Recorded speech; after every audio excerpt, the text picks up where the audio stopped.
Hello and welcome to another episode of To Be Honest, the podcast. My name is Cara. My name is Amanda and I'm definitely not as eloquent as you. That sounded so lush. Wow. I can't describe it in any other way. Thank you so much. It's like I was listening to like an audiobook or something. Well, not that I do that, but you know. Yeah, you don't do that. In fact, I've really tried to get you to do that many times. I'm going to. It's like a new hobby that I'm going to try and participate. What are you going to listen to?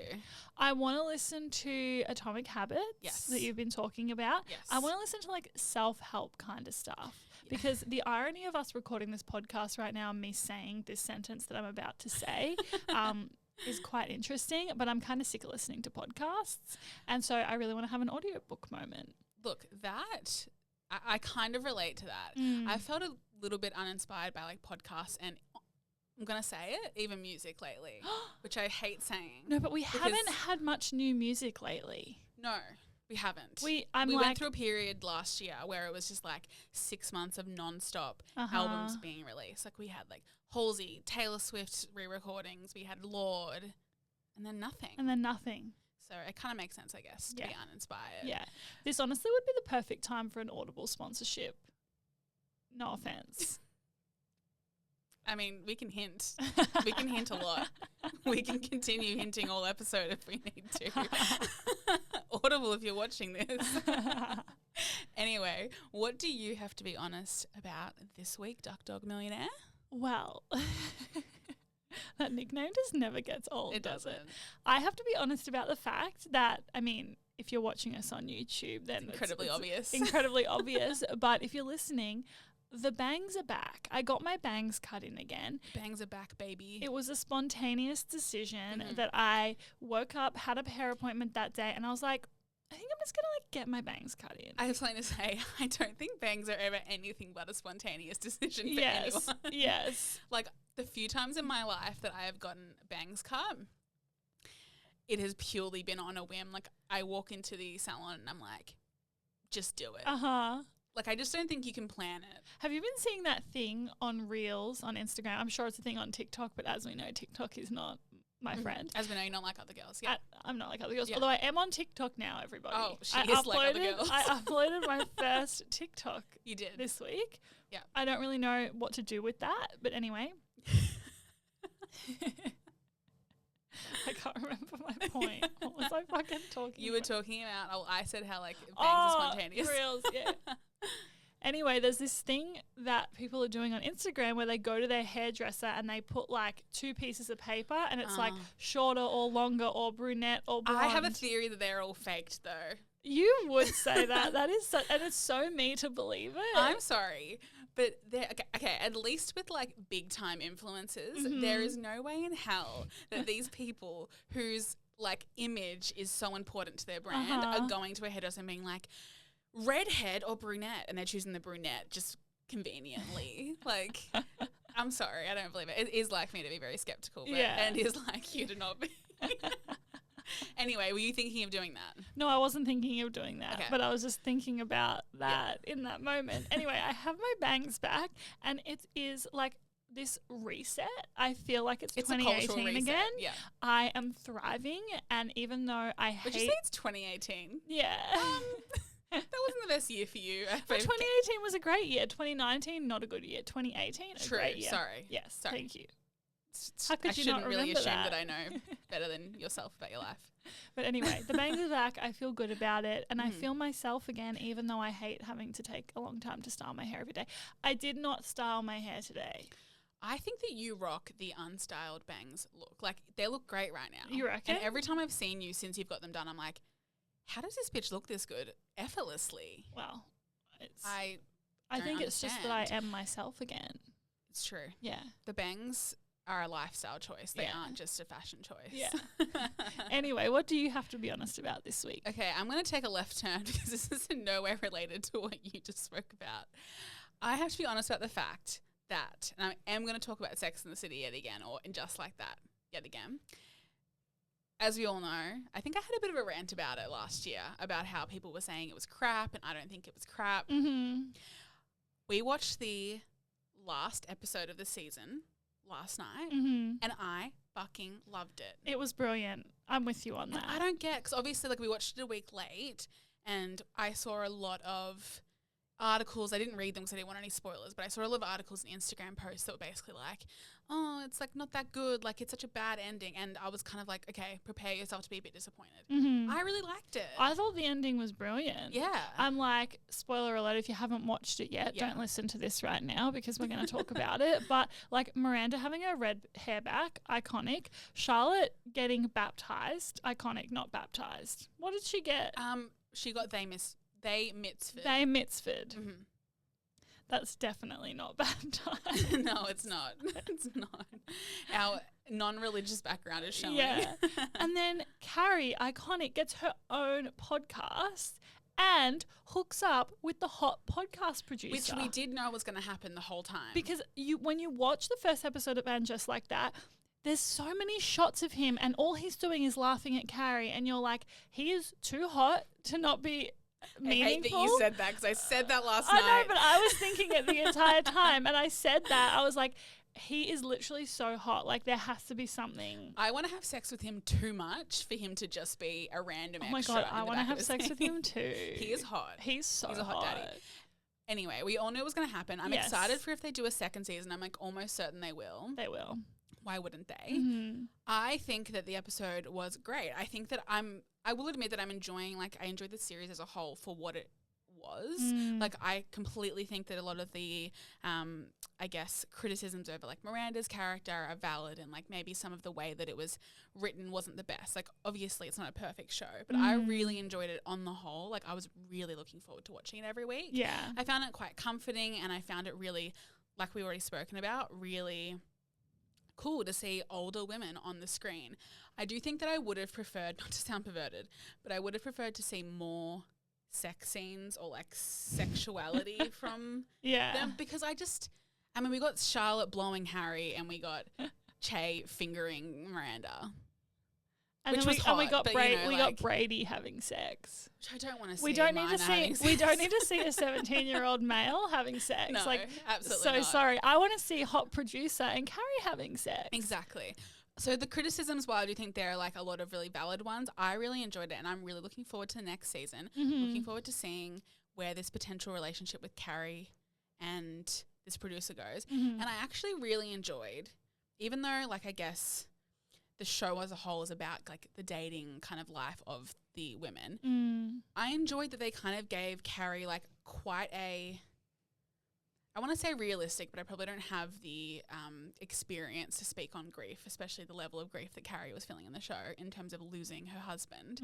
But I feel like they didn't rush it for the sake of like, we need to make her date so that the show's interesting. Like I found Carrie so likable, which was surprising to me. She's so unlikable in the Sex and the City series. She really is. She's so unlikable, but I loved her. And every fucking outfit she wore was so fucking iconic. And I just loved it overall. Yeah. I loved it. Yeah. Especially the very last outfit in the finale. The dress on the bridge in Paris. I loved the way that they kind of like juxtaposed like the way the last episode of the series ended and the last episode of And Just Like That. Anyway, spoken about it for too long. I really liked it. Don't come for me. This is my hot take. The end. And on the topic of Sex and the City, we're gonna lead ourselves into the topic of today's episode, which is that occasionally a girl will feel a little lost. Ducky was so proud of that segue. I think that was really good. That like was really I think good. I'm nailing this podcast thing. Which I think after 2 years you might be nailing it. Have we really been doing this for 2 years? Almost. Yeah. Wow. I know. It's wild. Yeah. Anyway, that if you didn't catch it, that was a quote from the series Sex and the City. Occasionally a gal might find herself a little lost. Yeah. Which is true. Which is true. I personally feel lost semi-often. Oh, same. I literally 2 weeks ago was like, I have absolutely no idea what I'm doing with my life and I don't even know where to start to try and figure out what I'm doing with my life. I think that my existence is an undercurrent of what the fuck am I doing with my life, and then it's just like there are just times when it comes to the surface and then it will go back down again. But it's always there. Oh, yeah. But the thing is, I think, I mean, not to like summarize this whole episode in one sentence, but I think that kind of like everyone is lost and will be forever. That's the episode, guys. We're done. See you next week. But truly, like, I feel like most people that I know are lost in some way. I literally called my dad when I was lost, and he's 59, and he was like, I have no idea what I'm doing. Your dad is iconic. My if dad I is can so say iconic. so, he's dating at 59. Can I say that? I think so. I think that's fine. Yeah, I think that's fine. That's an iconic. Like, that makes me feel, not that I relate to him as a 59-year-old male,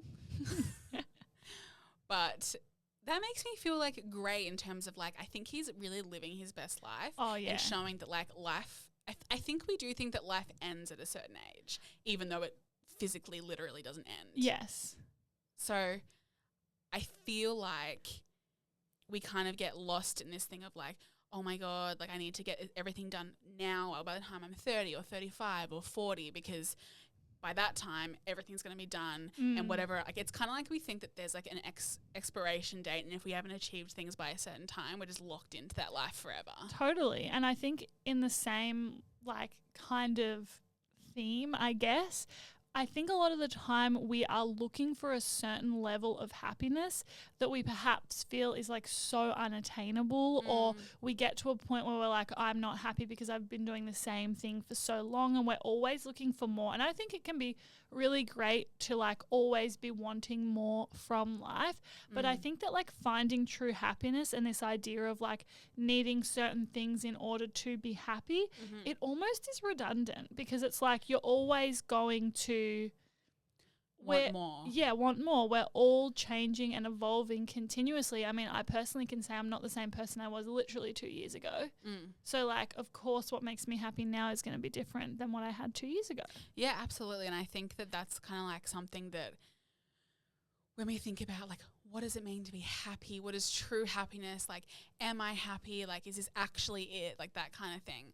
We're forgetting that what's happy for us now, it might not be happy for us in 5 years or 1 year or 1 month even, or even honestly sometimes the next day, because I think we need to, and I think we talk about this quite a lot on the podcast, like you really need to take yourself as like the multifaceted being that you are in terms of what you need and who you are and how you change day to day, month to month, year to year, because like you just said, what we want now and what we need now is not the same as what we would have needed or wanted a year ago. And so I think it only makes sense that our happiness kind of flows, ebbs and flows with that. Yeah. So basically in today's episode, we will be teaching you how to be happy. We're going to talk about that feeling of being lost, that feeling of what the fuck am I doing with my life, and what true happiness is and whether we will ever find it, essentially. What do you think, and I know this is probably a bit of a tough question, and I certainly can't answer it, so I'm not looking forward to when you throw it back to me. Yeah. But what do you think right now your understanding of happiness is? Well, I think that happiness is dependent on the person. You know, for you, I mean. For me? Yes. Oh, okay. Brilliant. So you're the person okay, that it's dependent on. I'm the person. Okay. Well, to me, happiness is being surrounded by people that love me and who I love. It is moving my body in a way that feels good and fulfilling. It is spending time in nature, again, with people that I love. It is freedom. It is success. It is many, many things. I guess that's the best way to describe it for myself. What about you? I definitely agree with most of what you just said. Actually, I agree with all of it for myself in certain ways. I think for me, relationships and friendships, as we've talked about a lot in the podcast, are like absolutely central to my happiness. Like last night we were hanging out. We had our Wednesday night dinner with our close group of girlfriends, and I always just come away from those nights being like, oh my God, I'm so happy. Yeah. Like I can go into hanging out with my close friends feeling super down, super anxious, just like not myself. And I always come out of it feeling better. And there are just these moments where I just feel like I'm on top of the world. Like what could I possibly ever need besides this? Yeah. And obviously you do need things besides that. I agree with what you said in terms of moving your body, like, and learning to do that in a way that is healthy for you and your body and your mind. And that's something that I'm learning. But as I learn it, I'm realizing how important it is. Yeah. For me, creativity is also like a huge thing. So, True. and I know that is something for you as well.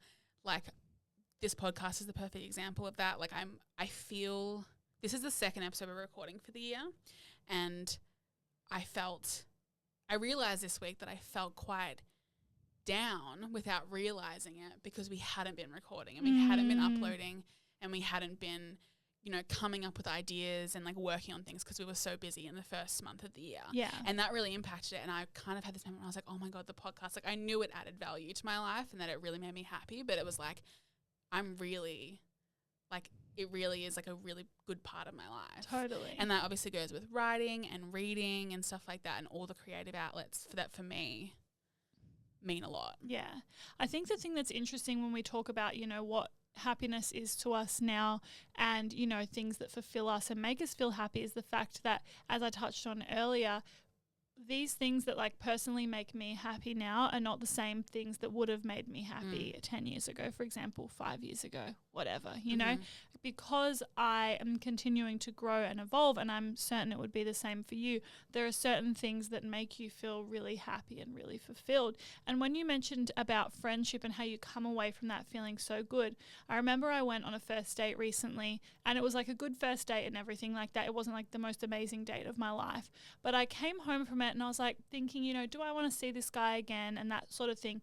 And then I sat with myself and I was like, I'm really fucking happy in my life. Like I feel really fulfilled by everything else around me. And I don't know that this person is going to like add value, right? Whereas like, for example, 5 years ago, all I wanted was to be in a romantic relationship. And that's all I thought would make me happy. So going on a date with anyone would be super exciting to me. Yeah. And like, I guess like that's why sometimes you found yourself in the past in a place where you would date people who might not be right for you. Yes. And obviously we've all done that. I've done that. But I think like that's a great point. It's that when you kind of hone in on what it is that makes you happy and what it is that makes you feel good about yourself, other things can kind of click into place. And I think breaking them down into little things like what you said, like what we just both spoke about, which is, you know, friendships make me happy, exercise, creativity, like spending time by myself, like actually having tangible ideas of like what elements make you happy and like add up to happiness makes it so much less overwhelming. Yes. Because I think that the idea of achieving, everyone's trying to be happy. The one thing, this is a little bit of a tangent, but when I was in year 11, I did philosophy, which was the most iconic class I've ever taken in my whole entire life. I actually kind of am like, how did they grade a philosophical exam? Yeah. Well, it's like, how did they grade, What? I just realized I was really just like making it about me. But like, I would always think this because I did theatre studies and it was like my favourite subject and arguably my best subject. And I always thought like our exam, like 40% of our grade for the entire year was 1 7-minute monologue for people we'd never met before. And I always thought, how do they grade this? Like it's all opinion. Subjective. Yeah. It would be really hard. Yeah. Anyway, sorry. No, it's fine.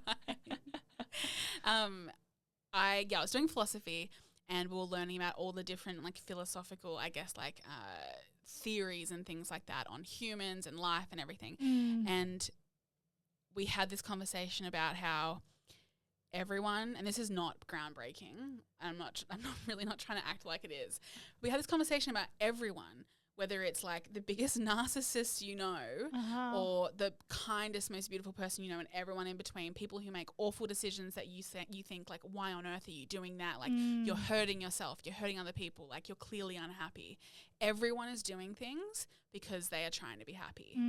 Everything everyone does, like that's just how we're wired as humans. And I think that when we try and, you know, fathom what makes me happy, it feels like there's a big, like just intangible thing, this intangible feeling that we feel like we can't control, like we don't have any control over it sometimes. And so I do feel like breaking it down to little things like what we just said is really helpful. Yeah, absolutely. And I think that's the thing is like a lot of the time we can focus on the big things. Like, for example, I'm sure both of us have goals at the moment of things that we feel would make us feel really happy and really fulfilled. And they could be really big goals. Like I know a lot of people our age, and we'll get into this conversation, don't you worry, but a lot of people our way just starting to think about like getting married and having kids because they're starting to think about it or they're doing it. Yeah, a lot of people are doing it. It's fine, but like please stop, you know.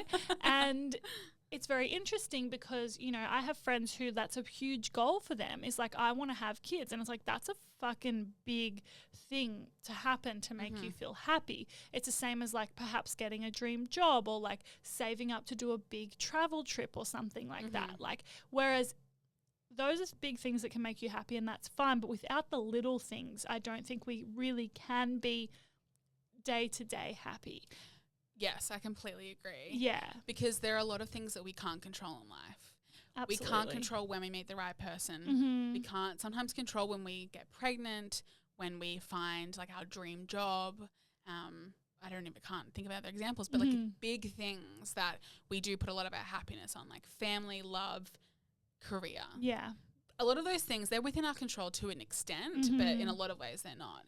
So I do think that what I've learned very recently is the key is to, you know, you can focus on those. Like, it's obviously great to have goals. It's great to think, I know I want to be a parent. I know that I want to get married. I know that I want to do X for my career. Yeah. And that will contribute to my happiness. But, like, what are you doing, like, day to day that is helping that, I guess? Yeah. And that is making you feel fulfilled. If you're listening to this right now and you're perhaps in the space where you're like, I don't feel fulfilled, I don't feel happy, I don't feel content, and I'm feeling really lost about what I want to do right now, I really encourage you to like sit with yourself, pause this podcast if you'd like to. I mean, you don't have to, but if you'd like to, go for it. And just write down like 3 simple things that you can do every day that are going to make you feel good. Like for me personally, it would be drink enough water, go for a walk, and hang out with my cats, for example. Where do I fit in that? I'm kidding. But right, like those are 3 simple things that are very easy, achievable things that like make me feel good. Yeah. And I also really want to stress that we're not coming at this from the angle of like, we know how to be happy. No. And we have the answers. And like, I feel like we're really not speaking on this topic from like a perspective of we've figured it out, because fucking trust us. If you lived with that, like, no, we have not figured it out. In fact, we're probably it's the blind leading the blind here. Let's be honest. Yes, but we're trying to kind of like communicate the way, like things that we've learned, and also just honestly a little bit of like trying to convince ourselves, I think, is going on in this, and like reaffirm to ourselves, because we've had a lot of conversations on this topic over the past, I would say 6 months specifically, like because last year was quite difficult for both of us. It's just something that I think we've become more aware of in terms of what it means to us and how we can control it. Yeah.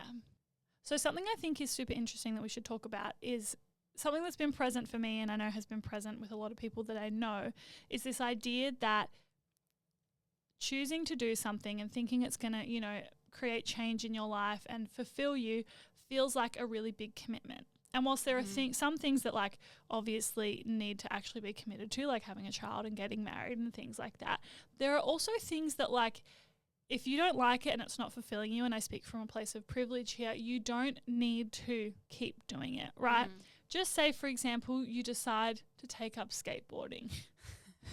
Which you did decide to do that for a time last year. I did, and I've been telling myself I'll get back into it, right? But like just because I decide to buy a skateboard and I enjoy doing it for a couple of months and then I don't do it anymore, it's like whatever. It's not something that makes me feel super fulfilled anymore, right?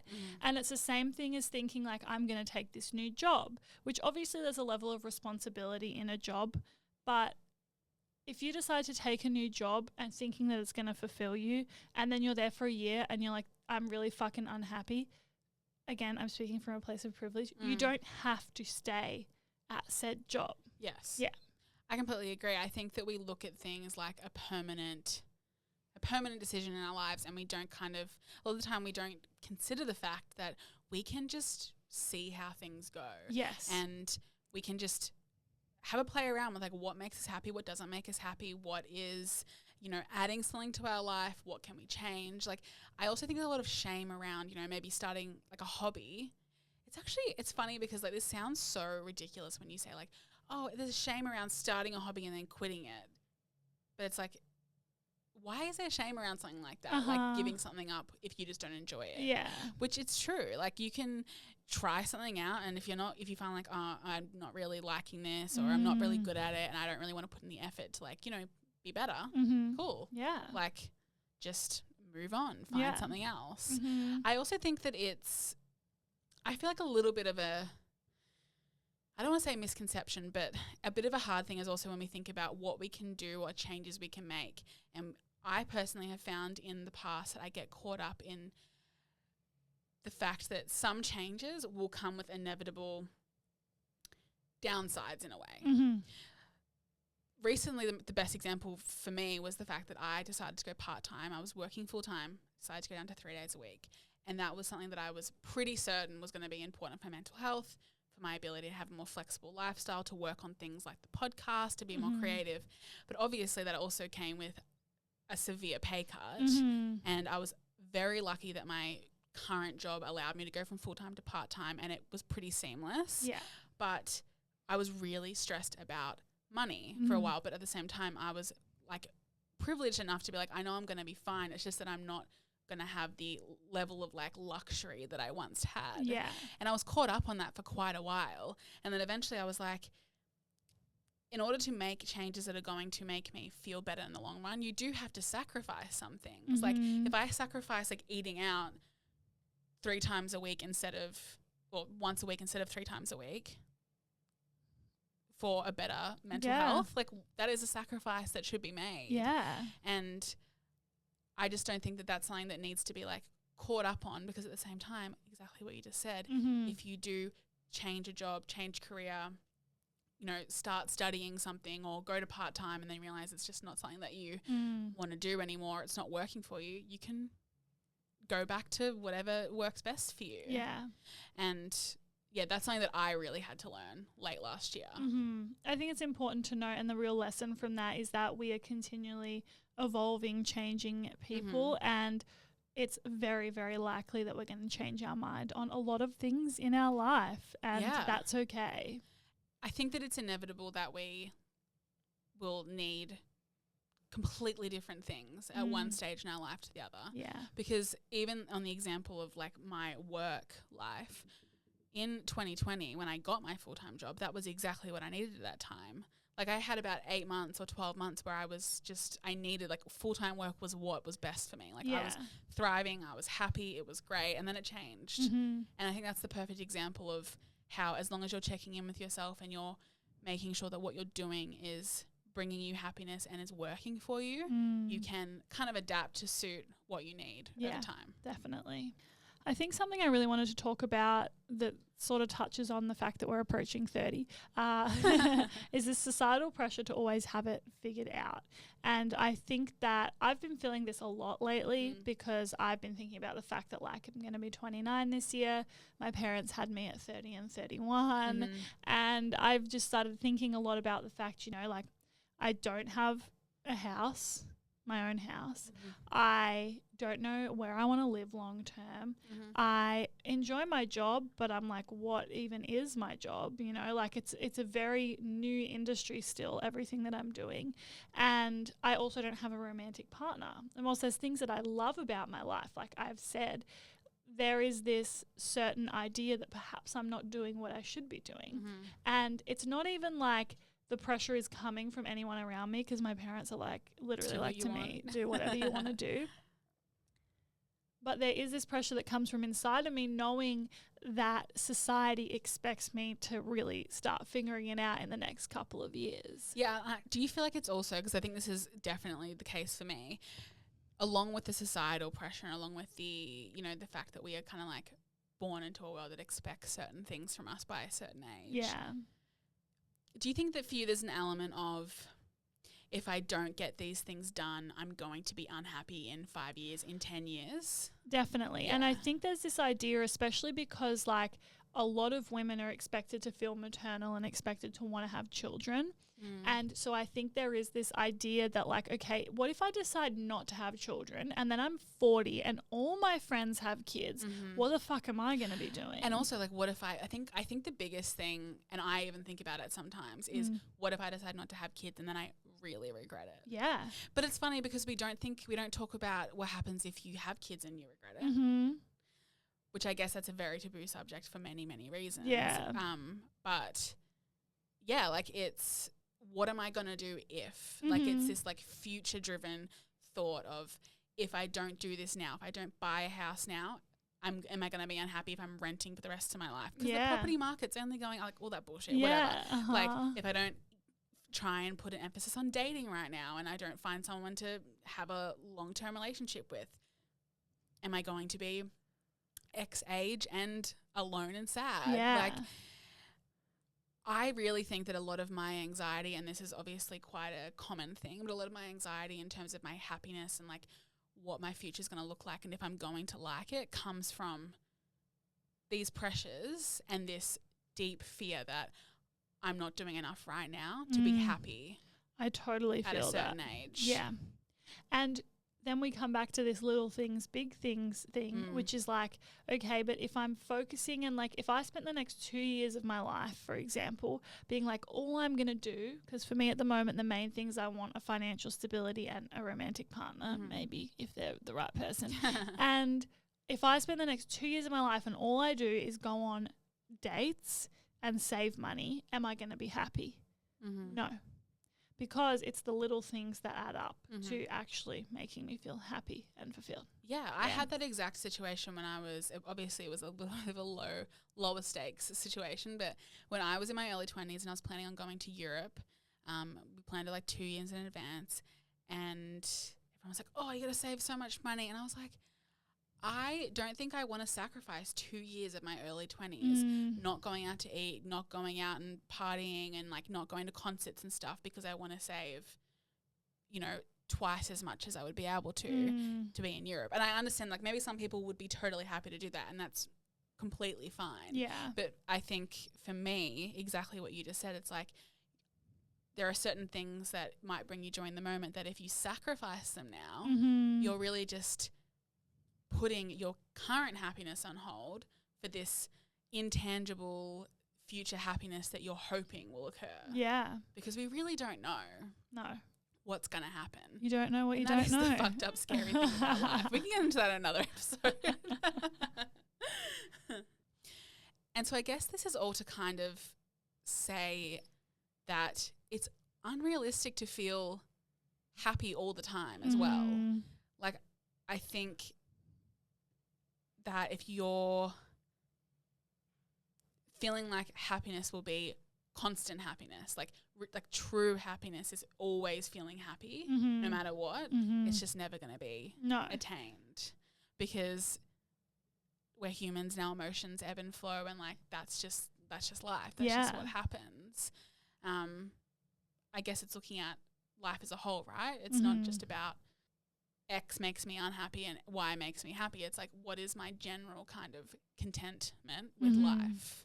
Do you feel like that's something that you struggle to consider? Do you look more at like one way or the other? Like this makes me super happy and you let it cloud the whole thing, or like unhappiness the other way? No, I don't think so. I think like there is a certain level of peace that comes from realizing that you won't feel that way forever. And I even know that way when I'm feeling like super stoked on life. I'm like, yeah, like obviously there are still going to be things like my life's not going to be perfect forever and that's just like a fact. And then I also think about that when I'm unhappy as well. I'm like, I know I'm going to feel better eventually. Like, yeah. And I think it's also about not waiting for the other one to happen. Yeah. Like, I'm really happy right now. Like I'm going to wait for the unhappiness to come, like that kind of thing. I've definitely been in that cycle before where I'm like, things are too good. It's suspicious. I'm not going to be this happy for very long. Okay, Miss Reedy. So moving on to Unprofessional Opinions, which if you're new to the podcast, first of all, welcome. Second of all, Unprofessional Opinions is a segment that we do in every episode where we answer your questions about that topic or maybe things not related to the topic at all, but we really enjoy doing these. We also do them as solo episodes every now and again, and it's really fun. So if you have any questions for us, you can find us on Instagram at tbh.pod, and that's where we post to ask for questions. Perfect. Okay. Let's get into it. Let's get into it. Okay, so the first question is, I'm happy, but my friends seem to view my life as average. I feel shame for wanting simple. This is kind of like the perfect question for everything we just spoke about. Yeah. Because what you think is your happiest life or what you think isn't a happy life is not going to be the same for your friends and everyone else. Yeah. So I guess the short answer is it doesn't matter if they think your life is average because it's your life and you're the one that needs to be happy living it. Yeah. I completely agree with you because I feel like a lot of people need different things. And like we've talked about how, you know, ourselves, we will need different things over our lives. In the same breath, we're going to need different things to our friends and perhaps we won't be able to understand it. You know, like, for example, some people really love material things and material things make them feel super fulfilled. Some people love a romantic relationship. That makes them feel fulfilled. Love having their friends around. Love alone time. And everyone really, really has different things that they value, and that's just human nature for us all to be different. And so I think when you're having this happen to you and your friends are sort of shaming you or making you feel a certain type of way about it, really check in with yourself and be like, does it matter what they think? Yeah, well, exactly. And also, like, if you feel shame, feeling shame can be obviously like an internal thing. It can be something that we feel from like general, like wider society. But if they're making you feel shame for wanting simple, if like you're not compatible in terms of like your interests and therefore they are putting shame on you, maybe you should even ask yourself, like, are they adding happiness to your life? Yeah. Because potentially a friend group that either understand the type of life that you want, like the more simple type of life, or friends who are just in general maybe more accepting and more understanding that everyone is different, could offer more value to you as friends. Yeah. I think a simple life sounds great. Sounds lovely. I think the older I get, the more I realize that a simple life really is key. Yeah, I keep saying to my dad, I'm like, I just want to move to like a small coastal town and just like go for a swim, cook my breakfast, do some work, go for a walk, and that's enough. You can't do that up here? Like I can, but like it's with busy. less people. Yeah, that makes sense. So you live your simple life, hun? Yeah. Actually, I'm kind of Ritchie and Paris curious. Hilton. I'm curious about your simple life. Like, Yeah. what about it is simple? Can you please DM us? Yeah, I'd actually love to know because I think that, again, like what we would think of as simple might not be simple to this person. Yeah. Which is super interesting. Yeah. Yeah, that's a good thing. I want to hear from them for sure. Yeah. Okay, so our next question is super interesting, and I kind of don't fully know what you're going to say, and I don't think you know exactly what I'm going to say. Okay. So the question is, do you believe in fate/destiny? Does life have a purpose? I think that I'm just going to kick it off by saying that I think life can have whatever purpose you want it to have if you want it to have purpose. Some people find a lot of comfort in being like life is not meaningful or whatever they want to think. Personally, I find a lot of meaning in life and I try and really figure out what my life means to me and what I want to get out of my life. And that makes it meaningful and that makes it have purpose. Yeah, I think, not to sound cheesy, but like life has the purpose that you give it. And again, that's different for everyone. Yeah.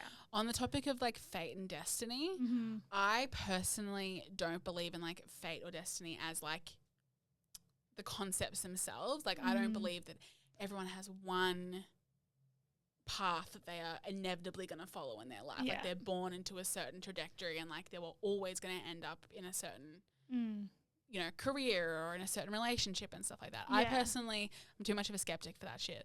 But if you believe it, that's actually, I kind of am envious of people who believe that. It's kind of like religious people. Like I'm envious of like people who believe in like heaven and stuff because I feel like that'd be a really comforting, nice thing to believe in. Yeah.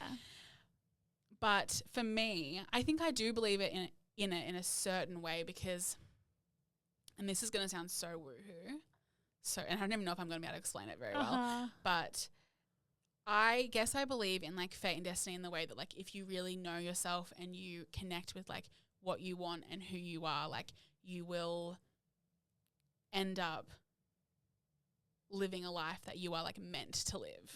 Does that make sense? I understand what you mean. I think if you're like living from your heart and from your soul, then, and like living with good intention, then, you know, these sort of like this destiny or whatever will sort of come to you. Yeah. But yeah, I'm more on the team of like there isn't fate or destiny. There is life's what you make it. So let's make it rock. Right.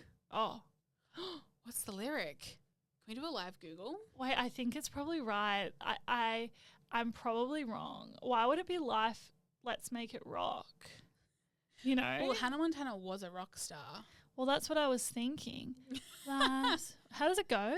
Life's what you make it, so let's make it rock.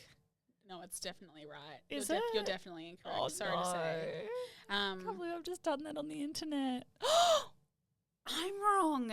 No, you're not. I'm wrong. You're right. Life's what you make it, so let's make it rock. I hate being wrong. I know you really do. I'm rarely wrong. I know, it's true. I'm happy that you're right, though. Like, for you. Not happy for me. I'm happy for you. Thank you so much. Anyway, that's a very interesting experience for me. But life is what you make it. So let's make it rock. I've always said that, personally. Okay, so I'm 26 this year and I have no idea what I'm doing with my life. Please tell me I'm not the only one. Look, you're not the only one. I feel like there's only one way There's to answer only this one answer. question. You are not the only one. In fact, it's more rare to know what you're doing. I don't think I know anyone. In fact, they may say I'm a dreamer, but I'm not the only one. Great, that's another lyric that I've been saying wrong my whole life. Wait, is it? No, Oh my God, I was like, what have you been saying? Anyway, this is like, we have actually done a whole episode on this, haven't we? I think we have. We've done episodes on a lot of things. I know, at I'm this kind of point. losing track at this point. But you're not the only one. Yeah. I personally, I don't know what I'm doing with my life. I also don't know what I'm doing with my life. Kirsten, do you know what you're doing with your life? She says no. Brilliant. And also, I have no friends that know what they're doing with it. Actually, I might have one friend that knows what they're doing with their life. Do you reckon? But I might ask her after this and see what she says. Well, she's getting married. She's a great career. She knows what she wants to do. Like, yeah, but I don't know. She's got to be lost in there somewhere. I don't know. Jackie's like, nah, she's No, lost. I don't think that anyone knows. Look, I agree with that on the Yeah. whole. Like, I think, and again, we're all just like constantly trying to figure shit out. Yeah. So you're not the only one. You're not alone. Talk about it with your friends because I guarantee you they all feel the same. Yeah. Okay, so the next question is, how do I be okay with not knowing what I'm doing at the moment? So I find this really interesting because I understand the discomfort that comes from being like, okay, so am I just going to keep waking up every day doing this like routine that I have going on in my life, going to work, hanging out with my friends, doing these things whilst I have this looming fear of not knowing what I'm doing. And what I really want to share is the fact that you need to sit in that discomfort and just get comfortable with it, because I know that it can be really hard when you feel super lost and you're like, okay, but what actually is my next move? Like what actually inspires me? What is going to make me feel happy long term and things like that? But the fact is that you're not going to figure it out by sitting there just thinking about it. You need to do. Yeah, I think it's what you just said, get comfortable with it and get like up close and personal with it, really. Oh, yeah. Because like, you know, if you are, there's a level of thinking about it that's important. Like you need to be aware of it. You need to be understanding why you feel certain things and what's not right Mm-hmm. in your life right now. But there's also, like you just said, a level of you need to be able to do things to figure out what you don't currently know. Yeah. And I feel like for me, it's kind of at that self-exploration kind of thing. Mm-hmm. Like what we said previously, like kind of trying out different things, thinking about what would I like to try? What are some things in the past that I've really enjoyed? What are some things that I really enjoy now that I could, put more energy into to see where that would take me? Yeah. And I think that when you're doing that and you kind of have this overall feeling of like working towards a reality where you do feel more like you have more direction, that's empowering and it's fulfilling to know that you're working towards that. Mm-hmm. Oh, love this question. I love this question. Okay. Okay, so I really love this question. We're keeping that whole thing in, by the way. Every time you said it, you love this question, we're keeping it in. No. Make me look like I'm good. It's funny. Okay, so I really love this question. I'm 26, just broke up with my boyfriend. I feel like all the good ones are taken by now. Okay. I have something to say. Mm-hmm. And this is just a life hack. Mm-hmm. I can't wait for my life to be hacked after this. I think you might have heard this life hack before. Okay. But the thing is that what you've got to remember when you're the way that you look ages, right now looks like you're about to tell like a deep secret that no one's ever fathomed before. When you're 26 to 29, a lot of the good men could be taken. Right. Yep. But they're in long-term relationships that will inevitably end around the late 20s. This is actually quite an interesting way to answer this question. We've talked about this with our friends before. Very different direction. But there are a lot of people who are in long-term relationships at this point, and they're not all going to last. So what you're saying is wait for the good guys to break up with their girlfriends. Yes, and then do the work after, and then they'll be ready, and they'll be ripe for the picking. Okay, so I don't disagree with you at all. I just thought it was funny because the way you explained it. I don't disagree with you. And the way that I was going to explain it, not trying to say my way was better. In fact, your way was probably better because it was funnier. The good ones can't be all taken because this person has just come out of a relationship and they're not taken. Exactly. And they're one of the good ones. And we know that because they listen to this podcast. Yes. How could you possibly be anything other than great if you listen to this podcast? Exactly. So, yeah, the fact that you are here and single and ready for love, ready for the picking, as Ducky would say. Yeah. Shows that the good ones aren't taken because there are, things change in people's lives and then breakups happen. Also something to note is I'm a very firm believer in the green light, orange light, red light theory. And you may find that people still have their red light on and perhaps they're not ready or things like that. You might have your red light on. You're looking at me so condescendingly right now. No, I'm thinking I don't have my red light on. You have a fucking stop sign on. That's what you have on. Honestly. Okay. Look, that's a fair...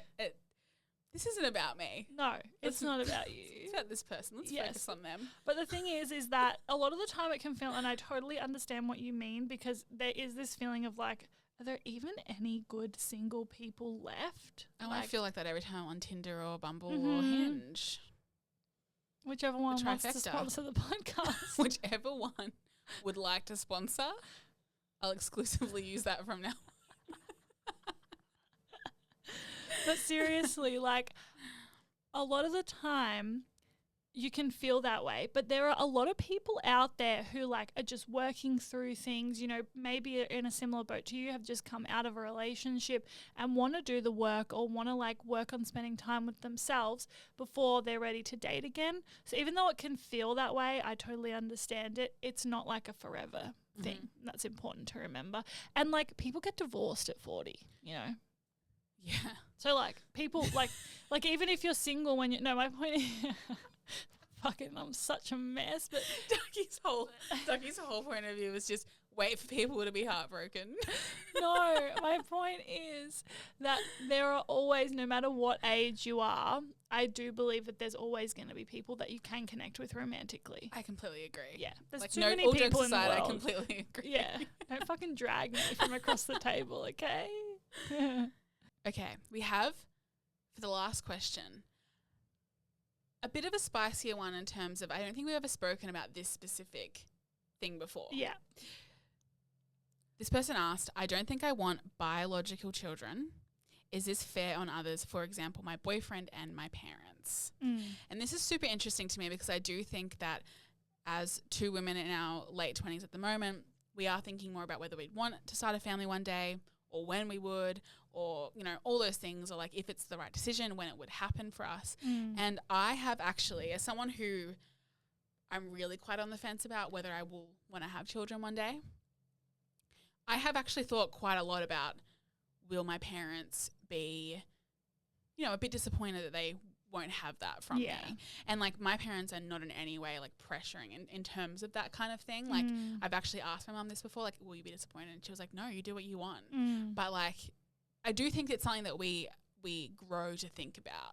Totally. And Yeah. I often think when I think about the idea of having children, I literally think, oh my God, but my parents would be such amazing grandparents. Exactly. And that's something that obviously is something to be considered in some way. Like for me personally, like that would be really important to me that I have parents that would be great grandparents, because I'm similar to you. I'm sort of on the fence. I have no idea whether it's something that I will do, but I do think that that's something that makes me lean more towards it. And I'm sure if I had a partner who really wanted to have children, I would be more inclined to. Or if I had a partner who didn't want to have children, I would feel more inclined to do that. Yeah. It obviously depends on circumstance and things like that.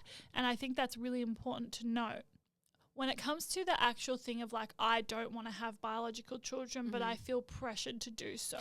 Yes. I think it's really important to remember that as a woman, you are the one who is going through the pregnancy and who is going to experience a lot of things that your partner will not experience and that your parents will not experience. Yeah, and also in terms of, on top of that, like that is obviously so valid, but even once the child is born, if you don't want kids, you've got a whole life of having a child. Like, I think the use of the word fair here, like, is it fair on others if I don't want kids, is totally understandable in terms of, you know, having that question in your mind of like, is it fair on my partner? Is it fair on my parents?